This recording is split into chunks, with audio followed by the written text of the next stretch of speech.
ঘুমের মধ্যে থাকা লোকটি হঠাৎ শরীরে অদ্ভুত এক খোঁচা খোঁচা অনুভূতিতে জেগে উঠল। আতঙ্কিত হয়ে সে দ্রুত হাতের ব্যান্ডেজ খুলে ফেলল। তখনই দেখতে পেল যেখানে তার আঘাত ছিল সেখানে অসংখ্য সুরের মতো অদ্ভুত জিনিস গজিয়ে উঠেছে। এগুলো কি তা জানার জন্য সে একটি চিমটা নিয়ে সেগুলি টেনে বের করার চেষ্টা করল, কিন্তু পরের মুহূর্তেই তার হাতের ভেতর থেকে একটি বিশাল ফোলা অংশ বেরিয়ে এলো। এবার লোকটি পুরোপুরি ভয় পেয়ে গেল। তড়িঘড়ি করে কাঁচি নিয়ে ফোলা জায়গাটি কেটে ফেলল। তখন সে আবিষ্কার করল ভেতরে একটি বিশাল বীজির মতো বস্তু লুকিয়ে রয়েছে। শরীর থেকে যত দ্রুত সম্ভব জিনিসটি বের করার জন্য সে একজোড়া প্লায়ার্স নিয়ে সর্বশক্তি দিয়ে বীজটিকে টেনে বের করে ফেলল। এত অদ্ভুত বস্তু দেখে সে সঙ্গে সঙ্গে একটি কাঁচের ঢাকনা দিয়ে সেটিকে ঢেকে রাখল। রহস্যের সমাধান খুঁজতে সে তার এক সহকর্মীর সঙ্গে যোগাযোগ করল, যিনি একজন উদ্ভিদ বিজ্ঞানী। লোকটি বস্তুর সমস্ত বৈশিষ্ট্য বিস্তারিতভাবে বর্ণনা করল। সে ভেবেছিল এটি হয়তো কোনো অজানা উদ্ভিদ, কিন্তু সহকর্মীর কথা শুনে সে সম্পূর্ণ হতবাক হয়ে গেল। এবার বিভ্রান্ত লোকটি সত্য জানার জন্য একটি সাদা ইঁদুর নিয়ে পরীক্ষা করার সিদ্ধান্ত নিল, কিন্তু ইঁদুরটিকে বীজের ওপর রাখার সঙ্গে সঙ্গেই ভয়ঙ্কর এক ঘটনা ঘটে গেল। পরের মুহূর্তেই বীজটির ভয়ঙ্কর আক্রমণ ক্ষমতা দেখে শক্তিশালী মানুষটিও আতঙ্কিত হয়ে পড়ল। দ্রুত একটি হাড়ির ঢাকনা হাতে নিয়ে আত্মরক্ষার ব্যবস্থা করল এবং অত্যন্ত সতর্কতার সঙ্গে রহস্যময় জীবটিকে একটি ফ্রিজারের ভেতরে বন্দী করে রাখল।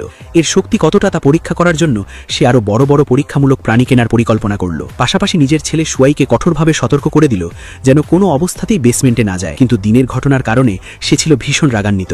প্রতিবেশী শিয়াওবাই ইচ্ছাকৃতভাবে তার বাড়ির সামনে গাড়ি পার্ক করেছিল। রাগের মাথায় সে গাড়ির সামনের কাঁচ ভেঙে ফেলল। বুঝতে পেরে যে বিষয়টি এবার সত্যিই গুরুতর হয়ে গেছে, শিয়াওবাই অনিচ্ছা সত্ত্বেও গাড়ি সরিয়ে নিল। রাত নামতেই শিয়াওবাই তার প্রেমিকা শিয়াওমেইকে নিয়ে চুপিসারে লোকটির বাড়িতে ঢুকে পড়ল। উদ্দেশ্য ছিল প্রতিশোধ নেওয়া। সে বেসমেন্টের জানালার কাঁচ ভেঙে ভেতরে প্রবেশ করল, কিন্তু শিয়াওমেই এই কাজের বিরোধিতা করায় সেখান থেকে চলে গেল। প্রতিশোধে অন্ধ শিয়াওবাই একাই বেসমেন্টে ঢুকে পড়ল।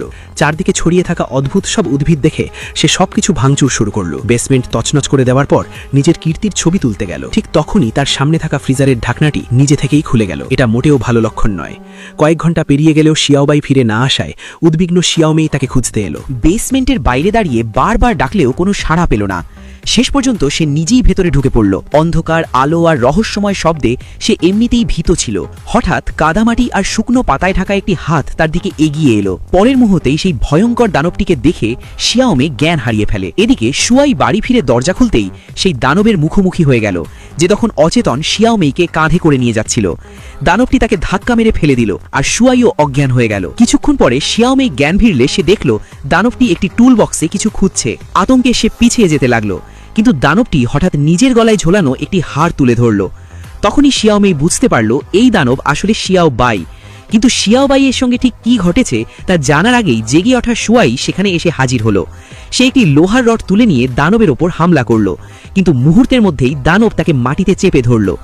যখন মনে হচ্ছিল রূপান্তরিত শিয়াওবাই এবার তাকে মেরে ফেলবে, ঠিক তখনই শিয়াওমেই জরুরি লিফটের সুইচ টেনে দিল। বিশাল যন্ত্রটি সজোরে নেমে এসে দানবটিকে মুহূর্তেই থেতলে দিল। সে রক্তমাংসের স্তূপে পরিণত হলো। বিপদের গুরুত্ব বুঝতে পেরে দুজন দ্রুত সেখান থেকে পালিয়ে গেল, কিন্তু তারা কেউই খেয়াল করল না যে রক্তাক্ত মাংসের স্তূপটি ধীরে ধীরে আবার একত্রিত হতে শুরু করেছে। এরপর সেটি হামাগুড়ি দিয়ে একটি গাড়ির গায়ে লেগে গেল। ভিডিওটি ভালো লাগলে দ্রুত লাইক করে দিন, আর পার্ট 2 চাইলে কমেন্টে জানান।